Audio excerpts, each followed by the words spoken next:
Muchísimas gracias por acompañarnos el día de hoy. Es un gusto presentar un nuevo webinar de la serie Salud y Felicidad del Hospital Médica Campestre. El día de hoy nos acompaña como moderador el Dr. Guillermo Ramírez Núñez, director médico del Hospital Médica Campestre. El Dr. Ramírez es médico cirujano y partero por la Universidad Michoacana de San Nicolás de Hidalgo. Tiene una especialidad en gestión hospitalaria por la European Business School, una maestría en administración de hospitales y servicios de salud por la Universidad Cuauhtémoc, y un doctorado en administración por la Universidad IEXPRO. Les damos la más cordial bienvenida. Comenzamos nuestro webinar. ¿Qué tal? Muy buenas tardes. Bienvenidos a este jueves de webinar de la serie Salud y Felicidad que presenta el Hospital Médica Campestre. Pues es un gusto para nosotros estar con ustedes este 2 de noviembre del 2023 y el día de hoy vamos a hablar de un tema muy interesante. Vamos a hablar del ictus. El ictus pues también es conocido como enfermedad vascular cerebral o también apoplejia y es un padecimiento relativamente frecuente y este se produce cuando el flujo sanguíneo hacia una parte del cerebro se interrumpe. Y pues bueno, aquí la causa más importante de este tipo de padecimientos pues son de tipos cerebrales vasculares, es decir, por una oclusión, coágulo. Pero el día de hoy, el doctor Francisco García Castellón nos va a ayudar al respecto a cómo identificar un ictus. El doctor Francisco García Castellón es médico egresado de la Facultad de Medicina de la Universidad Michoacana de San Nicolás de Hidalgo y tiene una especialidad en medicina interna avalada por la Universidad de Guanajuato. Actualmente es jefe de la unidad de cuidados intensivos del Hospital Médica Campestre. Doctor, muchas gracias por estar con nosotros. Un tema muy interesante, vamos a ver qué tiene que decirnos al respecto sobre lo que es el ictus.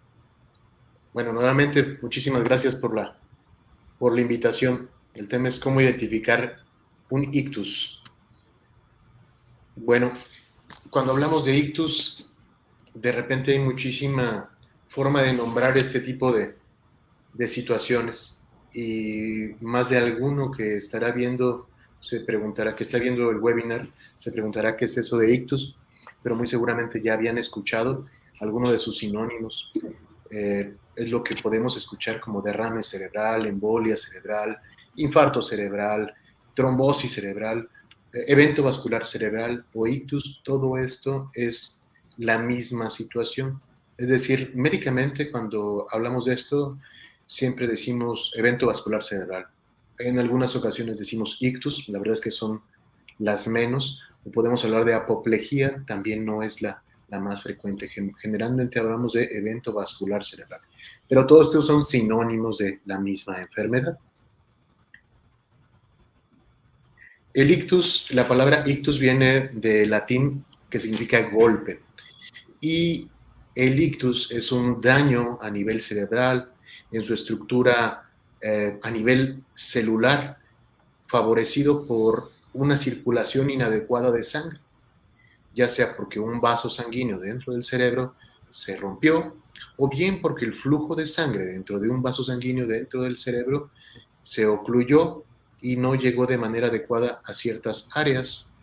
Entonces una interrupción de la circulación de sangre que llega al cerebro debido a un vaso sanguíneo que se ha roto o se ha ocluido. Las células nerviosas, las neuronas comienzan a tener falta de oxigenación y de manera progresiva comienzan a morir. Y es por eso la importancia de actuar con la máxima rapidez. Los dos grandes grupos cuando hablamos de un ictus o de un evento vascular cerebral son por una obstrucción de una arteria, a esto lo llamamos evento vascular cerebral isquémico, o la ruptura de una arteria, a esto lo llamamos evento vascular cerebral hemorrágico. En estas dos ilustraciones pues apreciamos lo que es.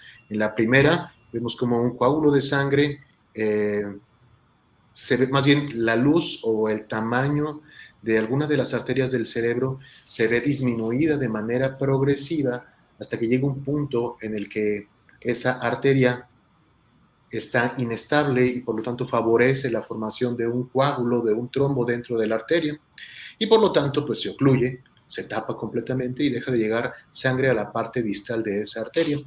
La otra que vemos es por una ruptura de la arteria, eso se llama evento vascular cerebral de tipo hemorrágico.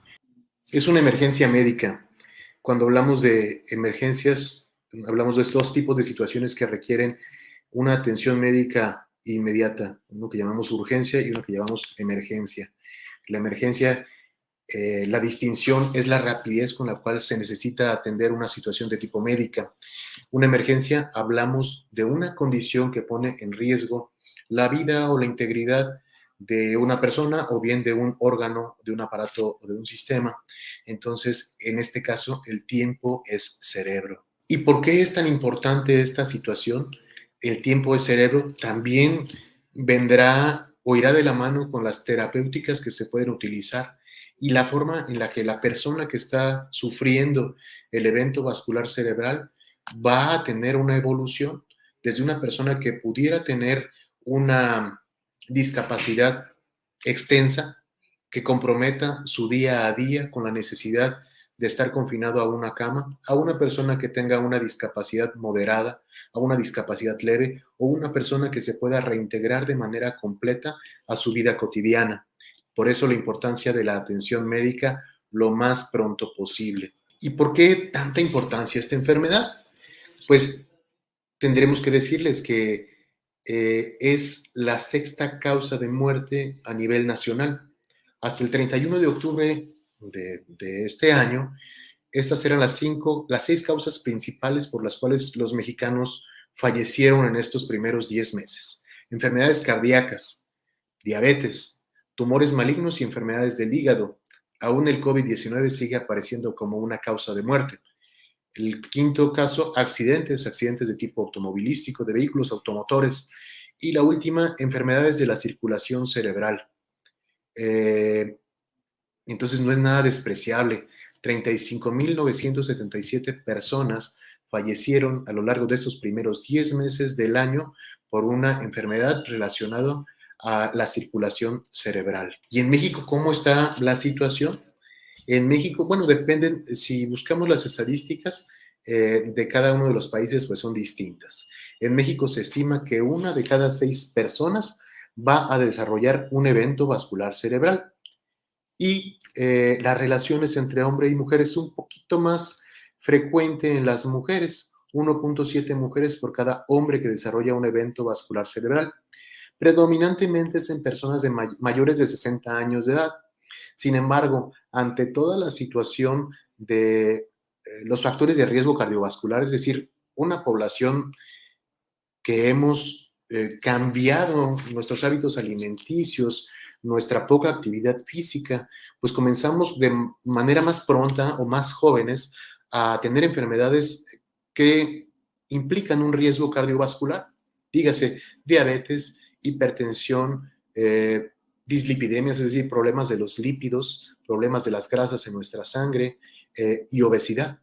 Entonces, si bien es mucho más frecuente en personas mayores de 60 años, la verdad es que también vemos casos en personas menores de 60 años, incluso de repente personas muy jóvenes, arriba de 35, 37 años, hemos tenido casos de eventos vasculares cerebrales. Sí es más frecuente en personas mayores de 60 años, pero muy seguramente si no hacemos algo en cuanto a la corrección de nuestros factores de riesgo cardiovascular, pues cada vez serán más jóvenes las personas que se enfrenten a este tipo de enfermedades.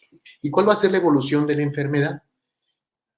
Se asume que, por estadística, 2 de cada 10 personas que desarrollan un evento vascular cerebral van a fallecer porque el evento vascular cerebral o porque la oclusión es sumamente extensa, porque esta extensión involucró una parte muy importante de su cerebro y posteriormente tuvo una inflamación cerebral y va a fallecer derivado de este evento, va a fallecer durante los primeros 6 meses.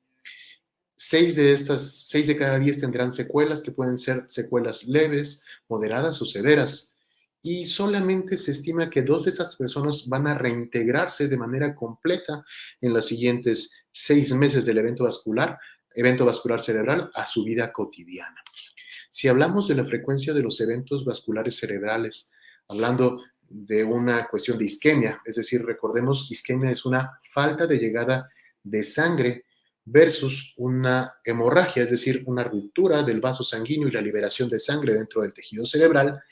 es mucho más frecuente los eventos vasculares cerebrales isquémicos, es decir, dejó de llegar sangre porque hubo una oclusión. Se estima que más o menos de cada 100 eventos vasculares cerebrales, 80-85%, 8 de cada 10 son isquémicos, es decir, no les llegó sangre, y 2 de cada 10 son hemorrágicos, es decir, hubo un sangrado dentro del cerebro. ¿Y cómo lo identifico? Ya vimos, ya hablamos de qué tan importante es, que es una causa importante de fallecimiento en los mexicanos, la sexta causa de muerte, que implica además mucho gasto en la cuestión de los cuidados de una persona con eventos vasculares cerebrales y con secuelas de eventos vasculares cerebrales, y que además es una enfermedad que trastoca la vida familiar, porque las personas que quedan con secuelas, que estamos hablando más o menos de 6 de cada 10 personas, pues va a implicar que tenga una colaboración, una modificación completa de su estilo de vida, de sus roles familiares, y por lo tanto, una modificación completa del estilo de vida familiar. ¿Cómo lo identifico?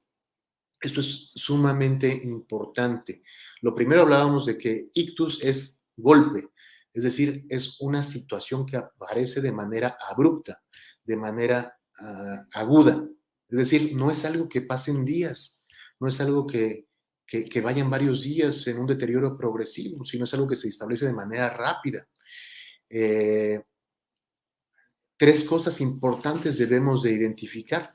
De la misma manera que todos sabemos que si nos duele el pecho, que si se nos va hacia el brazo izquierdo, que si se nos va la mandíbula, que si sentimos una opresión, si nos falta el aire y además estamos sudando, pues debemos de acudir al hospital porque puede ser un evento, un infarto agudo del miocardio. Es algo que sabemos, es algo que es de conocimiento popular. Estos 3 hallazgos que vamos a ver también deberían de ser de conocimiento popular, es decir, de conocimiento completo de toda la gente. Son parálisis facial, paresia, paresia es alteración de la fuerza muscular, y afasia, alteraciones del lenguaje. ¿Cómo se identifica la parálisis facial? Bueno, como lo comentamos, esto debe ser abrupto. Si se fijan en la imagen, tenemos a un masculino, un hombre mayor de 60 años de edad, que lo que apreciamos a simple vista es una desviación de la comisura labial, desviación de la comisura derecha, una tracción de la comisura hacia su lado derecho. La parte izquierda se ve más bien caída, es decir, esta persona tiene una parálisis facial izquierda debido a que la parte derecha de su cara sigue con una adecuada fuerza muscular. Esta parte tracciona hacia el lado derecho los labios. A diferencia, bueno, debemos de quedarnos con esto de una parálisis facial. En el aspecto médico dividimos la parálisis facial de tipo central, es decir, relacionadas a eventos dentro del cerebro, versus tipo periférica relacionados al nervio facial. Entonces, bueno, también hemos visto personas que tienen parálisis facial que de repente tienen una infección o de vías respiratorias, o algunas personas que tienen el antecedente de salir de manera abrupta a un lugar frío y presentan una parálisis facial, pero esta es un tanto distinta. Esta nada más involucra la boca. En la parálisis facial de origen periférico, que es la que estoy tratando de hacer diferencia, esta involucra el párpado, involucra el pliegue nasogeniano, el pliegue nasobucal y las arrugas de la cara. En esta persona que vemos ahí, las arrugas de la frente están completamente simétricas en ambos lados. El pliegue nasal y el pliegue nasogeniano está completamente simétrico. Solamente tenemos una desviación de la boca hacia el lado derecho, una desviación de la comisura labial. Entonces es un dato que debemos ver. El segundo dato que debemos ver es disminución de la fuerza muscular. Siempre que nos enfrentemos a una situación primero de este tipo, primero debemos de mantener la calma. Segundo, tratar de identificar esos datos que estamos viendo. Es decir, el segundo punto sería paresia, disminución de la fuerza en alguna de las extremidades del cuerpo. Le vamos a pedir a la persona que estamos observando, que estamos evaluando, o nuestro familiar, que suba ambas manos. Ahí vamos a ver cómo una de las manos o el lado afectado va a tener menor fuerza y por lo tanto de manera comparativa la mano con menor fuerza no va a lograr una elevación completa. Entonces ahí vemos del lado izquierdo de sus pantallas una persona que tiene paresia o disminución de la fuerza del lado derecho y del lado izquierdo vemos una persona con fuerza normal. ¿De acuerdo? Entonces le pedimos a alguien que nos sonría para evaluar la parálisis facial y ahí generalmente vemos cómo la sonrisa se va hacia el lado sano.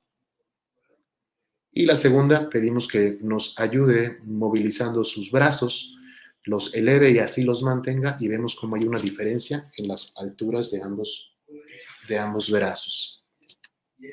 Y la tercera son alteraciones en la capacidad de lenguaje.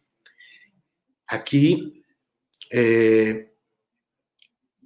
es importante saber evaluarlo, tener idea de lo que estamos evaluando, porque luego algunas cosas las consideramos como normal cuando no son nada normales. Digo, como familiares o como personas no médicas, pues no tienen ninguna obligación de saber qué podemos concluir de una evaluación de una persona, pero sí podemos saber cosas que no son normales.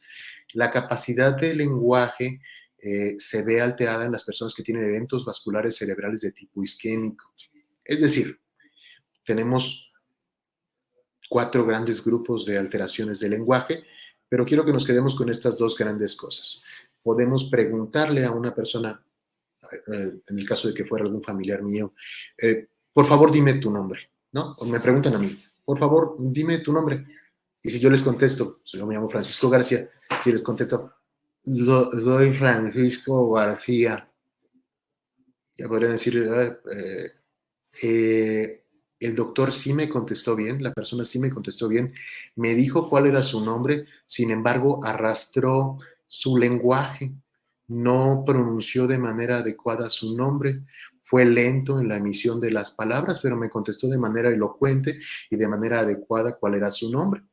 Sin embargo, podrían preguntarme, ¿cuál es tu nombre? Y yo podría contestarles, sí, está sobre el refrigerador. Ahí mi respuesta fue una respuesta en donde yo articulé de manera adecuada las palabras, donde no tuve ninguna alteración en el flujo del lenguaje. Sin embargo, mi respuesta fue completamente fuera de contexto, es decir, no iba relacionado con la pregunta que me estaban realizando. Entonces aquí tenemos 2 grandes grupos desde el punto de vista, una se llama afasia de Broca, que es la incapacidad para tener una articulación adecuada del lenguaje, es decir, un habla que en los libros se llama habla telegráfica, si somos como un poquito más ¿qué sería? Más fácil de ejemplificarlo, pues como cuando uno ya está tomando algunos alcoholes y ya se nos pasaron las cantidades de copas, uno comienza a hablar con el habla arrastrada, es decir, está hablando cosas completamente elocuentes, pero su articulación del lenguaje no es la más adecuada, arrastra las palabras, ¿sí? Y la otra es afasia de Wernicke. Esta afasia es la persona tiene una capacidad adecuada para responder las palabras, la pregunta, más bien su emisión de lenguaje es clara, es bien articulada, sin embargo, la respuesta que me está dando no tiene nada relacionado con la pregunta que me están haciendo. ¿Cuál es su nombre? Ah, sí, lo puse por arriba del refrigerador, pero ahí está bien, por favor no lo vayas a mover. Ah, ¿y qué fue lo que te pasó? No, aquí estoy esperando que pase el autobús. Es algo, una forma muy fácil de tratar de ver, pero cualquier alteración del lenguaje pues son datos para que acudamos a evaluación médica. ¿Y qué tan urgente es? Cuando hablamos de estos 3 puntos que ya vimos, si tenemos una parálisis facial, nos da cierto puntaje la posibilidad de que tengamos un evento vascular cerebral. Si juntamos 2, parálisis facial, y además juntamos disminución de nuestra fuerza, pues nuestro porcentaje de posibilidad de tener un evento vascular cerebral se incrementa. Si tenemos los 3, es decir, parálisis facial, alteraciones en la fuerza en alguna parte de nuestro cuerpo y alteraciones en la capacidad de lenguaje, nuestro porcentaje es por arriba del 90% que la posibilidad sea que tengamos un evento vascular cerebral. Es decir, tenemos que identificar de la misma manera que sabemos cuando hay un infarto o cuando podemos estar sufriendo un infarto agudo al corazón, pues identificar cuándo podemos estar ante un evento vascular cerebral. Y emergencia, ¿qué tan urgente es? Debe ser lo más pronto posible. Actualmente contamos, no actualmente, ya desde hace varios años, contamos con terapéuticas que se pueden administrar cuando la persona llega en un corto periodo de tiempo. Se acepta que el tiempo establecido para poder brindarle un tratamiento a una persona que tiene un evento vascular cerebral isquémico son menos de 3 horas para poder darle un medicamento en la vena y poder favorecer que se deshaga el coágulo dentro de su cabeza si así se corroboró que fuera un evento vascular cerebral de tipo isquémico. Mientras que tenemos hasta 4.5 horas para poder someter a una persona, un equipo especializado de cirugía endovascular para poder a través de unos stents, a través de unos dispositivos, poder acceder a la circulación cerebral y por medio de estos dispositivos un equipo especializado de neurocirujanos intervencionistas pueden extraer el coágulo que está favoreciendo al mal flujo cerebral. Entonces, el tiempo es cerebro. Entre más pronto, mejor. 3 horas para poder administrarle un manejo médico por medio de la vena y hasta 4.5 horas para ofrecer un rescate vascular. Pero, ¿a dónde vamos? También es importante. O sea, ya me están diciendo cómo lo debo identificar, qué tan rápido debo de acudir, pero ¿a dónde voy? Lo programo al consultorio, algún consultorio de mi médico de confianza, le pido que me vea a mi familiar el día de hoy, lo programo para que vayan a cita a mi domicilio, es decir, que me visiten en mi casa al rato que el doctor tenga oportunidad, o llevo directamente al hospital. Es importante llevarlo a un hospital, ¿de acuerdo? El acudir al consultorio de un médico, pues no habrá mucho que le podrán ofrecer, porque es importante tratar de determinar a qué nos enfrentamos y este lapso de espera, de traslado, de atención, de evaluación, nos va a quitar tiempo que va a repercutir en las horas en las cuales les vamos a dar a la persona una atención, es decir, lo más rápido que sea, lo más rápido posible y a un hospital. ¿Pero a qué hospital? Y es que aquí nuevamente sucede, a veces no es que no hayamos llevado a nuestro familiar a atención médica, no es que no hayamos llevado a nuestro familiar porque habíamos visto que algo le estaba pasando, no, pero no sabemos a dónde llevarlo. ¿Qué hospital? Pues un hospital que tenga equipos para diagnóstico. Es decir, nosotros como personas no médicas nos agarra la situación de urgencia y lo llevamos a la clínica que está cerca de nuestro domicilio, lo llevamos a un hospital que se ve más o menos grande, pero que está cerca de nuestra casa. Debe ser un hospital que tenga la capacidad de atender a una persona con un evento vascular cerebral. ¿Qué capacidad debe tener? Pues debe tener por lo menos un estudio de un gabinete imagenológico. Doctor, si lo llevo a un lugar ahí donde yo vivo cerca, pues tienen unos rayos X, ¿me sirve? No, no le sirve que tengan rayos X. Debe tener tomografía, ¿sí? Y si somos un poco más estrictos, lo ideal sería que tuviera resonancia magnética para poder hacer de manera clara el diagnóstico, pero es bien aceptado ante las recomendaciones médicas que un hospital que tenga un equipo de tomografía es adecuado para atender a una persona. Esto en cuanto hablando del equipo, el equipo mínimo indispensable que tendría que tener el hospital para hacer un estudio diagnóstico. Sin embargo, hablando de las capacidades de atención médica, pues tenemos que tener un equipo médico capacitado, alguien que pueda brindar un tratamiento médico, es decir, si nuestra persona enferma llegó antes de 3 horas, podemos brindarle un tratamiento por la vena. Si nuestra persona enferma llegó después de las 3 horas, pero antes de las 4.5 horas, se tendría que dar un tratamiento endovascular. Y eso no todos los hospitales lo tienen. Aquí en nuestro hospital contamos con las cosas necesarias para atender un evento vascular cerebral isquémico, es decir, tratamiento endovascular, un equipo multidisciplinario de cirujanos intervencionistas, neurocirujanos intervencionistas que tengan la capacitación para poder dar resolución a un evento vascular cerebral isquémico, y un área de vigilancia, es decir, un área de terapia intensiva. Bueno, ya vimos cómo lo identificamos, qué tan rápido debo de acudir a atención médica y a dónde debo favorecer a que lleven a mi familiar. ¿Puedo prevenirlo? Pues ya cuando esta situación sucede, no hay, sí hay muchas cosas que hacer, pero me refiero, ya no lo pudimos prevenir, ya sucedió. Lo más importante es identificarlo, llevarlo a un lugar adecuado para atención médica y brindarle el tratamiento adecuado. El tiempo es cerebro. Entonces, lo más rápido posible a un hospital que tenga la capacidad de atendernos, que tenga un tomógrafo y que tenga un equipo multidisciplinario para resolver ese tipo de enfermedades. Pero antes de que me suceda, ¿yo podría prevenirlo? Sí, claro que sí podemos prevenirlo. Y esto es bien sencillo exponerlo, bien sencillo explicarlo, pero es muy difícil de aplicarlo. Control de las enfermedades de base. La gran mayoría de las personas que desarrollan un evento vascular cerebral de tipo isquémico tienen algún problema cardiovascular de base, dígase obesidad, hipertensión, diabetes, problemas del colesterol y de los triglicéridos, y además algún problema cardíaco, alguna arritmia, el caso de alguna movilidad inadecuada del corazón, algo llamado fibrilación auricular.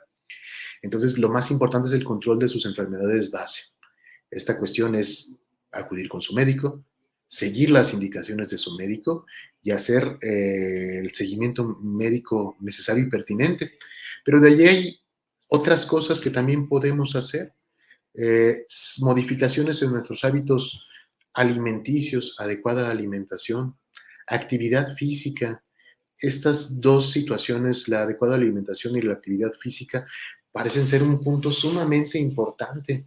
Cuando hicieron en estudios de muchísimas personas la evaluación de la intervención en cuanto a las modificaciones de los hábitos higiénico-dietéticos, es decir, actividad física, alimentación, pues se vio que podíamos disminuir hasta cerca del 70% del riesgo cardiovascular modificable. Adecuada alimentación. Pues, ¿qué podríamos llamar adecuada alimentación? Difícil poder definirlo, pero hay cosas que sí sabemos que debemos de disminuir o evitar el consumo. Es decir, alimentos con alto contenido de carbohidratos. Y carbohidratos nos hablamos de alto contenido de azúcar, refresco, jugo, bebidas, licuados. Es una alta cantidad de calorías en una poca cantidad de líquido. No son como, bueno, no ni siquiera son alimentos, deberían de ser, no son alimentos adecuados, ¿no? Segundo, pues incluir en nuestra alimentación frutas, incluir en nuestra alimentación fibras, incluir en nuestra alimentación verduras. Eso es importante. Tratar de disminuir el consumo de cierto tipo de grasas, las grasas llamadas grasas trans. Estas favorecen al depósito de grasa dentro de nuestras arterias y por lo tanto el desarrollo posterior de deterioro en la estructura de nuestras arterias de todo el cuerpo, de nuestro corazón, de nuestros ojos, de nuestros riñones y a nivel cerebral. Entonces es sumamente importante la alimentación y la actividad física también es importante. ¿Qué tan importante es hacer actividad física? Si vamos a hacer actividad física, no nos vamos a convertir de la noche a la mañana en deportistas de alto rendimiento, pero sí podemos comenzar a tener modificaciones en nuestros hábitos. Se dice que si una persona hace actividad moderada o alta, bastarían con 75 minutos a la semana para completar lo que sería una actividad física. Es decir, nos tocarían de 20 minutos 3 veces al día y un día solamente 15. Perdón, 20 minutos 3 veces por semana y 15 minutos otro día. Es decir, 4 días a la semana que hiciéramos 20 minutos de actividad física. Si es moderada, sería suficiente. O bien 200 minutos semana de actividad física, es decir, 30 minutos diario de actividad leve. ¿Qué actividad podemos hacer? Caminata rápida, no caminata como cuando vamos platicando con nuestra pareja, con nuestros papás, con nuestra esposa en la plaza y que vamos viendo los aparadores, sino más bien una caminata rápida, 120 pasos por minuto durante 20 minutos sería adecuado. Entonces, es decir, actividad física. Y suspender el tabaquismo. El tabaco es sumamente malo. Siempre que una persona tenga una enfermedad cardiovascular de base, debemos nosotros como médicos preguntarle si fuma y si fuma, hacer lo necesario para que esta persona interrumpa el consumo de tabaco. Con estas 3 modificaciones podría ser suficiente para disminuir de manera considerable nuestro riesgo cardiovascular. De ahí hay algunas otras intervenciones, como si es necesario tomar aspirina, si es necesario tomar multivitamínicos, ácido fólico o alguna otra omega 3. En los estudios de muchísimas personas no se ha visto que exista un beneficio del consumo de estos suplementos, ¿no es cierto?, complementos alimenticios, ni el uso de aspirina como una prevención primaria. Es decir, si consumo aspirina, no significa que con eso sea suficiente para disminuir el riesgo cardiovascular y me proteja de desarrollar un evento vascular cerebral. Tendría mucho más importancia que hiciéramos las 3 cosas que hablamos con anterioridad: actividad física, modificación de nuestros hábitos alimenticios y, por último, el dejar de fumar. Es mucho más importante que el consumir aspirina. ¿Está mal que se administre aspirina? Pues no parece estar mal, y tendríamos que hacer una evaluación entre los riesgos y beneficios de cada persona. Bueno, pues básicamente es el tema. De manera reciente, también estamos buscando a nivel global, dado el impacto que tiene esta enfermedad, pues que la identifiquemos de manera correcta. Todos sabemos cómo identificar un infarto o de cuándo acudir al hospital ante una situación de un infarto, o es lo primero que pensamos, ¿no? Es que me estoy infartando, pero también tendríamos que saber cuándo existe la posibilidad de que estemos nosotros o un familiar de nosotros ante la posibilidad de un desarrollo de un evento vascular cerebral. Bueno, por mi parte es todo. Espero les haya agradado la presentación y bueno, si tienen alguna duda, por favor, háganmela saber. Muchas gracias, doctor. Muchísimas gracias. Un tema muy interesante. Y bueno, sí tenemos un par de preguntas que nos han estado realizando las personas que nos acompañan en el webinar. Luisa nos pregunta, después de reconocer los síntomas y llamar a emergencias, ¿hay algo que podamos hacer mientras esperamos la ambulancia, doctor? Algo que pudieran hacer, pues no. Algo específico, no. Si tuvieran a lo mejor una aspirina, pues dársela si la persona lo puede deglutir. Es importante valorar la capacidad para que una persona pueda deglutir. Muchas veces la capacidad de deglución de una persona que tiene un evento vascular cerebral también se encuentra comprometida. Entonces, podría realizarse esto. La verdad es que no habría ninguna recomendación en específico. Siempre que una persona tiene un evento vascular cerebral, esto lo estamos infiriendo por la clínica. Cuando llega al hospital, tenemos que hacer un estudio de imagen, una tomografía, para determinar si nuestra persona, cuál de estos 2 tipos de eventos vasculares cerebrales tiene la persona que está llegando con nosotros. ¿Tiene un evento isquémico, es decir, le falta sangre en su cerebro? ¿O tiene un evento hemorrágico, es decir, sangró su cerebro? Lo más frecuente es que sea un evento isquémico, menos frecuente que sea una hemorragia. En la hemorragia estaría contraindicado el uso de aspirina. Entonces, no habría algo en particular que podamos hacer. Las otras cosas que tendría importancia es, normalmente cuando tenemos una persona enferma en casa, por alguna otra situación, no sé, es diabético, es hipertenso, todos tenemos, o casi todos, tienen algún dispositivo en casa para tomar la presión, para tomar la saturación, para tomarle la glucosa a las personas. Una de las situaciones que podría confundirse con un evento vascular cerebral es la hipoglucemia, es decir, el descenso de la glucosa en sangre de una persona. Esto altera su estado de conciencia y la persona está completamente perdida en su estado de conciencia. A lo mejor lo que podríamos hacer si tenemos la posibilidad de tomar la glucosa, pues hay que tomársela. Si está debajo de 60, pues darle algo, alguna cosa, aunque sea en los labios no, perdón, debajo de la lengua o algo líquido para tratar de subir un poquito. Pero algo claro que tenemos que hacer, no. Creo que la parte más importante es movilizarlo de manera temprana a un sitio donde se le pueda brindar atención. Así es, se identifica, se traslada y pues justamente hacer la diferencia entre una hemorragia y una isquemia para poder ver qué se procede, ¿verdad, doctor? Así es. Muy bien, doctor. Nos pregunta Gabriela, ¿cómo es el proceso de recuperación después de un ictus?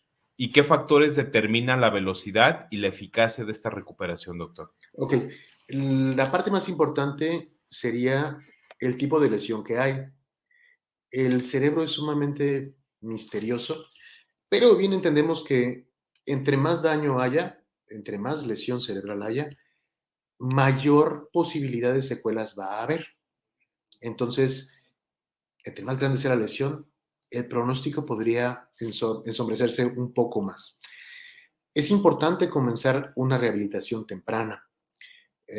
Actualmente está aceptado que la rehabilitación se puede empezar después de 24 horas de un evento vascular cerebral, siempre y cuando la persona esté estable. Eso lo determinan los médicos, pero hacer una rehabilitación temprana es sumamente importante. Si la persona está en condiciones de estabilidad global, después de las primeras 24 horas puede iniciarse rehabilitación. El cerebro tiene una capacidad importante que se llama neuroplasticidad.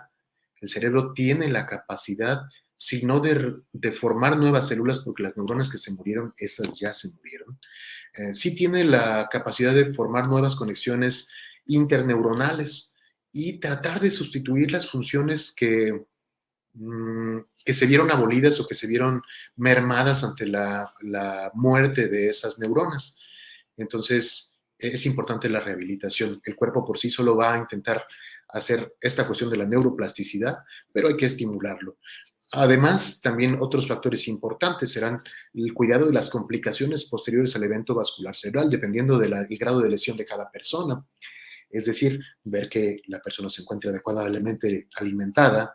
Si no podemos alimentarla vía oral, es decir, por la boca, porque tiene incapacidad para poder pasar los alimentos, pues tendremos que buscar la manera adecuada para brindar la alimentación, dígase una sonda, dígase algún dispositivo para la administración directamente en el tracto gastrointestinal de alimentos, cuidar a la persona para que evite desarrollar un proceso infeccioso, que finalmente cualquiera de estas situaciones merman la evolución de la persona. No es nada infrecuente que una persona que tuvo un evento vascular cerebral que repercutió muchísimo en su capacidad, desarrolle posteriormente cuadros infecciosos, infecciones de vías respiratorias bajas, neumonía, infección de piel y tejidos blandos, lo que llamamos úlceras por presión, o infección de vías urinarias. No es nada despreciable la presencia de infecciones posteriores de vascular. Es decir, todo esto es sumamente importante. La red familiar va a implicar directamente en la evolución de la persona, los cuidados, la vida familiar se trastorna. Una persona tiene un evento que adecuar nuestra casa para recibir a la persona que tiene y tenemos que modificar nuestra vida diaria para brindarle la mayor oportunidad a nuestro familiar de recuperarse. También es importante decir que las escalas o el tiempo de recuperación, los pronósticos de recuperación van a 6 meses, no son de una semana, de 2 semanas, de 3 semanas, los pronósticos de recuperación van a 6 meses y hay algunas valoraciones que el equipo de rehabilitación nos ayuda como para ver la capacidad de movilización del hombro, como para ver la tonicidad del tronco, que nos hablan de factores pronósticos. Pero sí, creo que todo esto impacta directamente en la capacidad que tiene una persona para su recuperación. Perfecto, doctor. Pues muchísimas gracias. No me queda más que agradecerle su tiempo y justamente pues a nombre del Hospital Médica Campestre hacerle llegar el presente reconocimiento por su valiosa participación en el webinar del día de hoy. Doctor, muchísimas gracias. No, muchísimas gracias a ustedes. Que tengan excelente 2 de noviembre y bueno, que la pasen muy bien. Excelente tarde. Gracias, doctor. Muchísimas Bye. gracias. Y pues gracias también a todos ustedes que nos acompañan a través de estas transmisiones. Les recuerdo que pueden descargar la revista Salud y Felicidad, justamente donde podrán encontrar así como otros temas de interés y compartirlos con sus seres queridos. Y pues bueno, ya para finalizar, quiero invitarlos la próxima semana. También tenemos una serie de 3 episodios dedicados a la prevención de la diabetes y vamos a comenzar con un tema muy especial de algunos tips enfocados para los pacientes con diabetes. Nos acompaña la licenciada Erika Liliana Mier Ordóñez, quien nos hablará sobre algunos tips sobre alimentación y ejercicio que debemos de seguir aquellas personas que padecemos diabetes o que tenemos riesgo de padecer diabetes. Muchísimas gracias por su tiempo. Nos estamos viendo. Gracias.